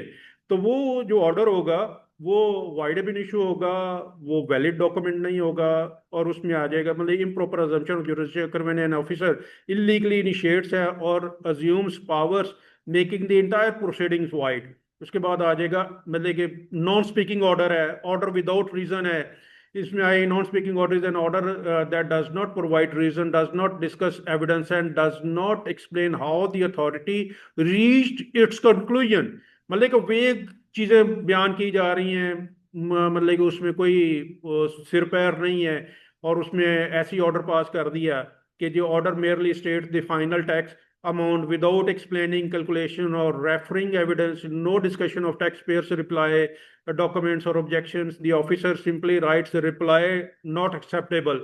वो सिंपल इतना लिख देता है कि reply not acceptable without giving reason. Basically जो हमारा रिप्लाई है, देखिए दो चीजें, एक जो भी कंप्लेंट है वो उसका जो रिप्लाई है वो जब आएगा तो उसके अगेंस्ट जो है वो जो इश्यूज फ्रेम होंगे या वो जो इश्यूज आएंगे दोनों को पढ़ने के बाद, वो रिप्लाई में जो हमने चीजें दी गई हैं उसको साबित करना पड़ेगा असेसिंग ऑफिसर जो है या जो भी डिसीजन मेकिंग पावर्स है जिस बंदे के पास, जो डिसाइड कर रहा है कि जी इसका रिप्लाई जो है वो एक्सेप्टेबल नहीं है ऑन दिस ग्राउंड। मतलब वो सिंपल अगर कह देते हैं रिप्लाई नॉट एक्सेप्टेबल, ये अक्सर केसेस में हमने देखा है, ठीक है, वो विदाउट गिविंग रीजंस, तो वो ऑर्डर जो है नॉन स्पीकिंग ऑर्डर हो जाएगा, ऑर्डर विदाउट रीजंस आ जाएगा। तो इवन एक केस में जो है वो हमारा एक केस था, उसमें ऑर्डर्स हुए। उस वक्त मेरा सीएनजी स्टेशन का बिजनेस था, तो उसमें सीएनजी स्टेशन का जो था, एक सीएनजी स्टेशन को बिल दिया गया 65 लाख रुपीज जी। की हमने वो सिविल कोर्ट से जो है वो हमने स्टे ले लिया, क्योंकि वो उसको ठीक नहीं था। ऐसे ही उसकी जो था वो दिया गया, तो हमने, अच्छा, उन्होंने सेम सेट ऑफ फैक्ट्स के ऊपर उसको एक नया बिल इशू कर दिया, 1,65 लाख रुपए का। अच्छा, अब हम लोग अगर उसकी नीचे से सूट अमेंड करते थे, तो वो जब सूट अमेंड करना है और उसको हमने कहना है कि जी इसको लिया जाए 1,65 करोड़ के, अच्छा वो सूट अमेंड करना, इश्यूज फ्रेम होके वो उस स्टेज तक पहुंचने में बहुत टाइम लगना था।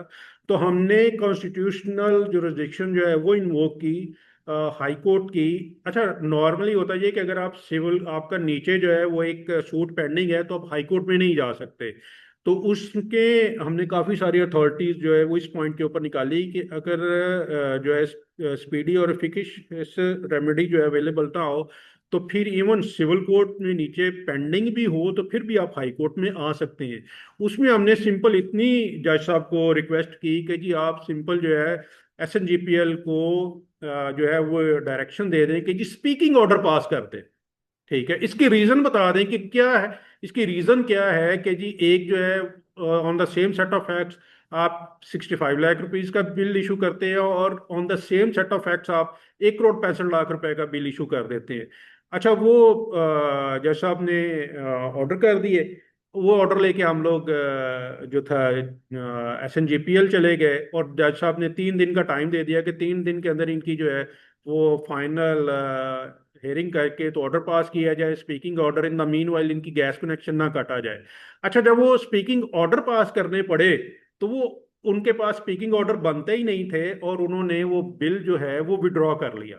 तो बेसिकली ये भी एक प्रैक्टिस है कि आपने रिलीफ लेके कैसे देना है, ठीक है। तो जब स्पीकिंग ऑर्डर पास ना किए हों और उसमें आपके पास आप हाई कोर्ट भी जा सकते हैं और आप कह सकते हैं कि जी अंडर द कॉन्स्टिट्यूशनल जुरिस्डिक्शन में मेरे पास जो है वो रेमेडी जो है इस वक्त सिर्फ और सिर्फ हाई कोर्ट की बचती है, स्पीडी रेमेडी। अदरवाइज तो ट्रिब्यूनल में या हम लोग सिविल कोर्ट में जाएंगे तो एक प्रोसीजर फॉलो करना पड़ता है, उस प्रोसीजर के तहत आप आएंगे। अच्छा, इसमें हम लोग इसको समराइज करते हैं। Speaking order, a non speaking order is invalid because it lacks reasons, fails to show application of mind and violates principle of fairness and transparency। अच्छा, उसके बाद आ गया 11, abuse of discretion, excessive use of authority, ठीक है।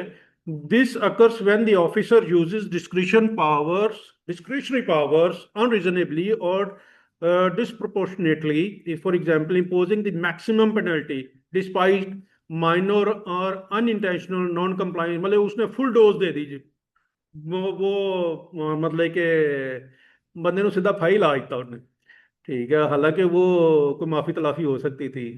Using powers of audit, search और recovery in हैरासिंग और unjustified manner. Summarise करें तो इसके discretion must be use reasonably, Fairlie and proportionately, otherwise the decision becomes challengeable. अच्छा, उसमें आ जाएगा, इसके अलावा हमारी एक ग्राउंड आ जाएगी non consideration of reply evidence. हमारे जो है जो रिप्लाई है उसको प्रॉपरली नहीं जो है वो उसके आर्गुमेंट्स नहीं दिए गए।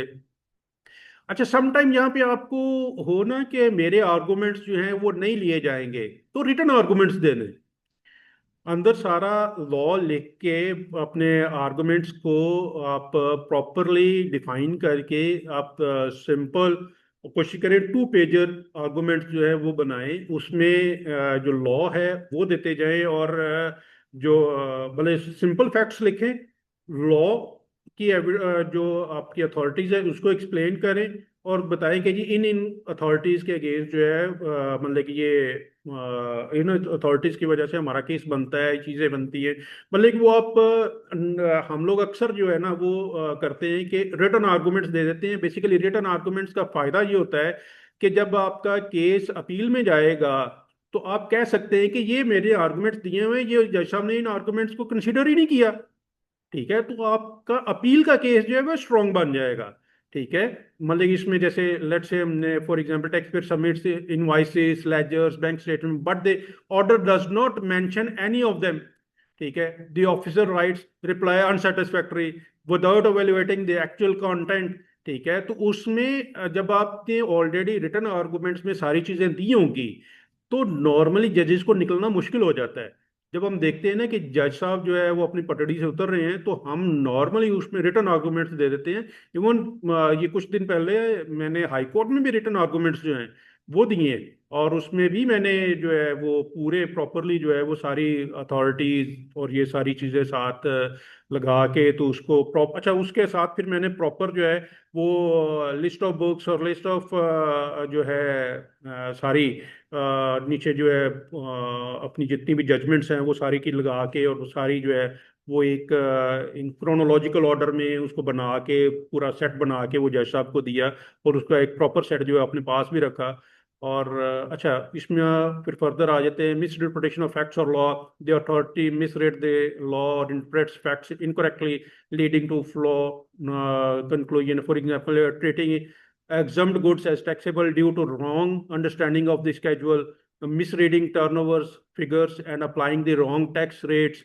ठीक है, और इसमें आ गया कि जी misinterpretation results in the conclusion that is unsupported by the correct law or actual records, lack of evidence, unsupported findings, the officer finding are not backed by any record, documents or verified data. For example, इसमें हम आ गए कि जी इसमें estimated high sales without any evidence, creating assumptions about production or stock without physical verification. मतलब कि उसने without जो है फिजिकल वेरिफिकेशंस नहीं की कोई। अगर वो लिख रहा है कि जी इतनी चीज़ें हो रही हैं, इतना माल बन रहा है, इतनी चीज़ें हो रही हैं, तो उसका फिजिकल वेरिफिकेशन कोई स्टॉक की नहीं है। Decision must be based on verified evidence not assumptions. assumptions पे तो बेस नहीं करना चाहिए। Violation of statutory procedure, the officer failed to comply with mandatory legal steps under the sales acts, rules or notifications. For example, audit conducted without following prescribed audit procedure, mandatory approvals from higher authority were not obtained. लोग इसको अगर summarise करेंगे, when statutory procedure not followed, the order becomes legally defective and unenforceable.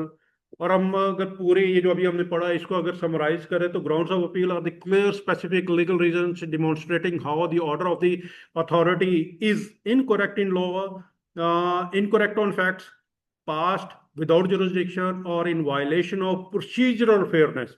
तो ये basically जो है ना हमारी पूरी एक समरी है ग्राउंड्स ऑफ अपील की। इसमें specific reasons, specific legal reasons और incorrect law, incorrect of facts, without jurisdiction, violation of procedural fairness. तो ये बेसिकली एक ग्राउंड्स ऑफ अपील्स हैं जो हमारी मेन जो है ना जी, किसी भी लॉ में आप चले जाए, किसी भी ग्राउंड्स ऑफ अपील में चले जाएं तो मोटी मोटी जो ग्राउंड्स है ना वो यही बनेगी। मतलब इनके अंदर ही सारा केस आपका जो है ना वो घूमेगा, इससे बाहर नहीं जाएगा, इसके अंदर ही रहेगा। और फिर इसके अंदर रहते हुए आपने इसमें ऐड इन कर देनी है लॉ की साइटेशंस के। लेट से हम लिमिटेशन का करते हैं तो हमने लिमिटेशन में जो केस लॉ निकालेंगे वो साथ ऐड इन कर देना है। प्रोसीजरल रेगुलेटरीज की बात करेंगे तो साथ वो हमने बात कर देनी है। कॉरम नॉन जुडिस का करेंगे तो हम कॉरम नॉन जुडिस के जो सुप्रीम कोर्ट, हाई कोर्ट की अथॉरिटीज़ हैं वो साथ मेंशन कर देंगे। इवन आप जो 2 4 6 अथॉरिटीज जब आप मेंशन कर देते हैं ना जी, तो उससे निकलना जज का बहुत मुश्किल हो जाता है।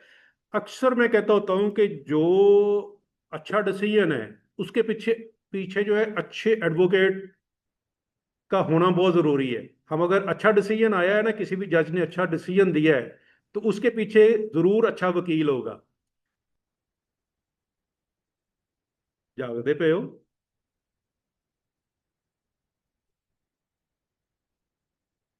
आवाज आ रही? यस सर, आवाज आ रही है, आपको सुन रहे हैं सर। अच्छा जी। अच्छा, किसी का कोई क्वेश्चन है कोई, तो मेरे से पूछ सकता है जनाब। ये मैं शेयर कर दूंगा जी, ये जो है ना जी, ये master list of grounds of appeal जो है ना, ये मैं आपके साथ शेयर कर दूंगा। और जी, कोई क्वेश्चन जी? सर आपके केसेस की कोई जजमेंट भी हमें शेयर करें। जी, मैं वो भी जजमेंट जो है अपने रिपोर्टेड केसेस जो है वो भी शेयर करूंगा आपके साथ। और जो है मेन चीज़ है कि आपने जो केस है ना जी, केस लॉस हैं उनको ज़रूर आपने पढ़ना है। और जो बेसिकली जो बेसिक, जितनी आप केस लॉ पढ़ेंगे उतना ही आप अपने आप को स्ट्रेंथन कर पाएंगे जी, उतना ही अपने आप को जो है आपकी फैक्चुअल और जो कंट्रोवर्सीज हैं जो बेसिकली मैंने जो अपने सीखने का या अपने एक देखा है, जितना भी आप केस लॉ पढ़ के सीखते हैं उतना उससे मतलब वो आपका उसका कोई कंपैरिजन नहीं है जी। जी। सर केस लॉ से कोई पॉइंट्स मतलब अपने लिए निकालने का कोई तरीका है सर, मतलब कोई मेथड इस तरह एक्यूमेंट। जी, केस लॉस का देखे ना, जैसे हम लोग ये अभी सूट फॉर डिक्लेरेशन, ये मैंने अभी खोला हुआ है, ये एक्स पार्टी डिग्री हुई, इसमें सेटिसाइड हुआ। Principle of audi alteram partem petitioner plaintiff aggrieved और setting aside of ex parte judgment. ठीक है, कंडेम्ड अनहर्ड के ऊपर हम बात कर रहे थे, ठीक है। तो जो बेसिकली इन केस लॉज को पढ़ के या जो आपने केस वो निकालना होता है वो बेसिकली इन्हीं जजमेंट्स में से आएगा। और ट्रायल को, अच्छा एक सेकंड में इसको ज़रा दोबारा कर लूँ, ऑन कर लूँ।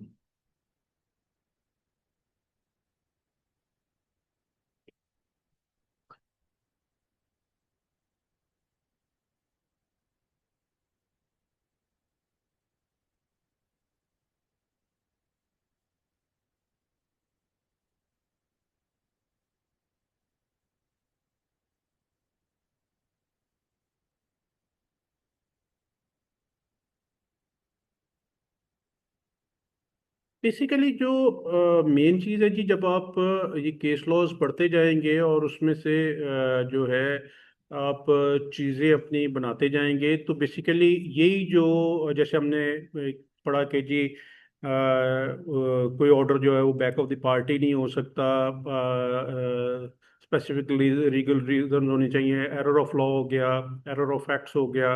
लेट से हम देखते हैं कि जी एरर ऑफ फैक्ट्स जो है इसके ऊपर हम लोग जजमेंट्स अगर देखते हैं तो एक सेकंड।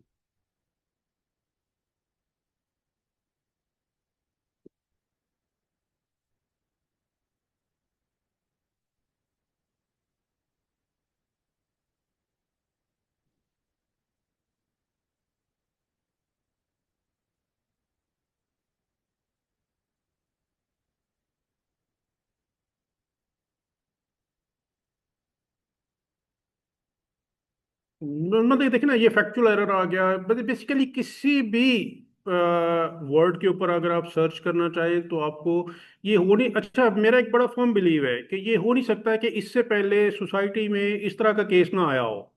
सोसाइटी में हमारी सोसाइटी वही है, हमारे लॉज वही हैं, 90s के हैं, और जजेस वही हैं, चीज़ें वही हैं। और इसमें जो मेन चीज़ है वो आपने सिंपल ये देखना है कि आपकी फेवर में कौन सा केस जा रहा है, आपके अगेंस्ट कौन सा केस जा रहा है, ठीक है।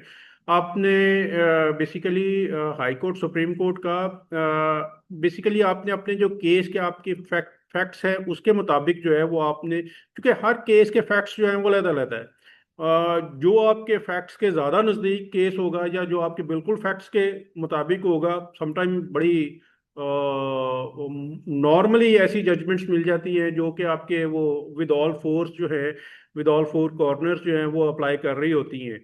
तो उसमें मेन चीज़ है कि आपने ये जो सेक्शंस हैं इनको पढ़ के इनके ऊपर इनके अंदर भी आपने देख लेना है, और इनके मुताबिक भी आपने सारी जो है ना वो जजमेंट्स और जो है वो देख लेनी है। तो आपको जजमेंट्स पढ़ के और सारी ये जो है ना जी इसी के अंदर से ग्राउंड्स ऑफ अपील भी बनानी आएंगी।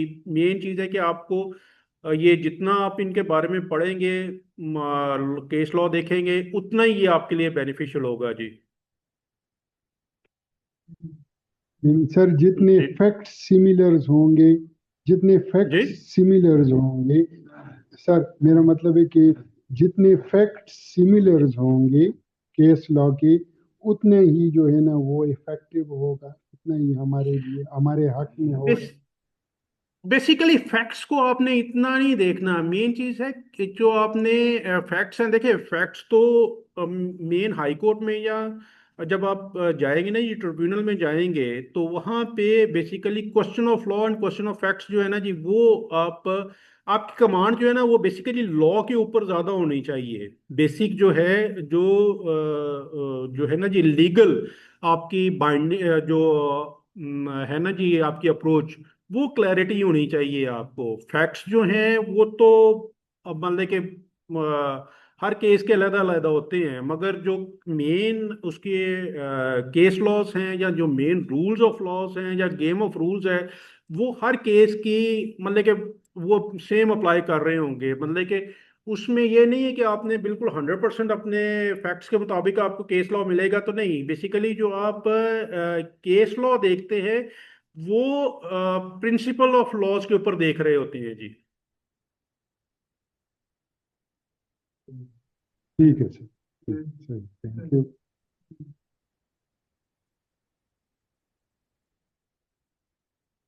जी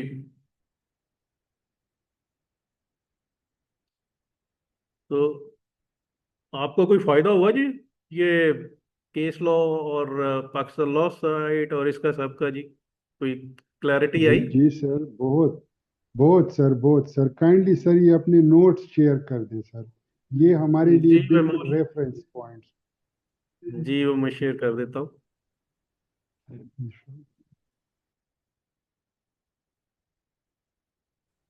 और जी किसी का कोई क्वेश्चन, किसी की कोई क्यूरी कोई है तो मुझे बताइए।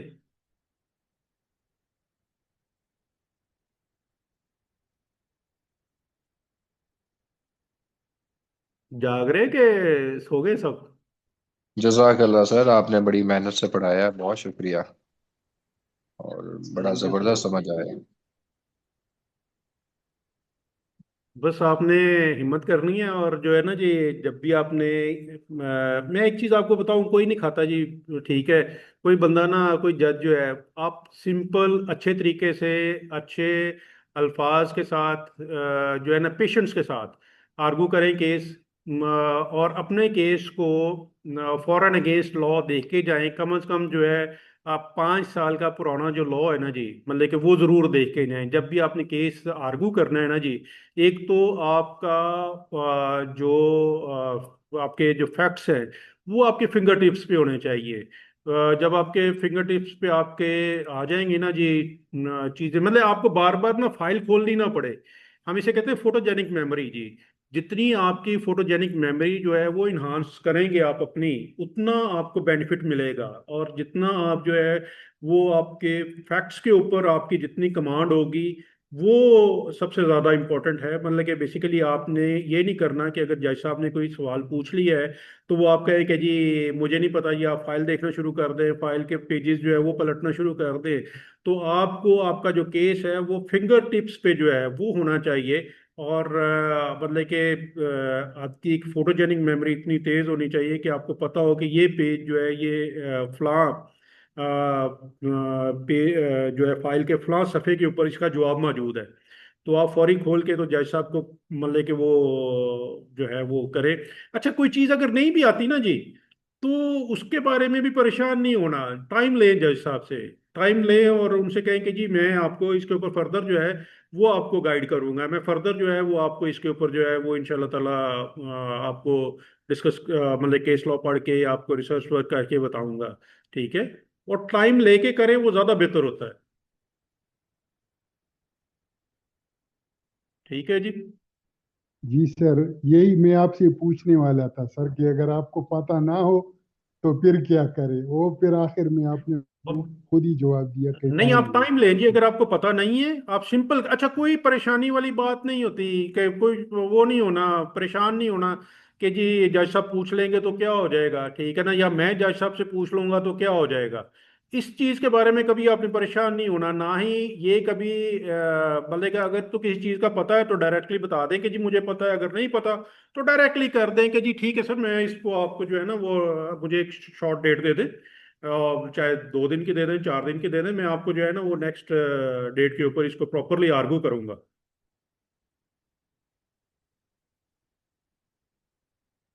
ठीक सर। ठीक है जी। चल, ओके जी, फिर इंशाल्लाह ताला अल्लाह खैर करे। सर मेरे हाले इंशाल्लाह। चले गए कहीं। बहुत शुक्रिया सर। जी जी जी सर, तो काफी टाइम हो गया है, चले गए। हाँ जी, चलो, ओके जी, अल्लाह हाफिज अल्लाह सर। हाफिज। बहुत शुक्रिया सर, थैंक यू सर। अल्लाह हाफिज। थैंक अल्लाह यू। हाफिज। अल्लाह हाफिज। अल्लाह हाफिज।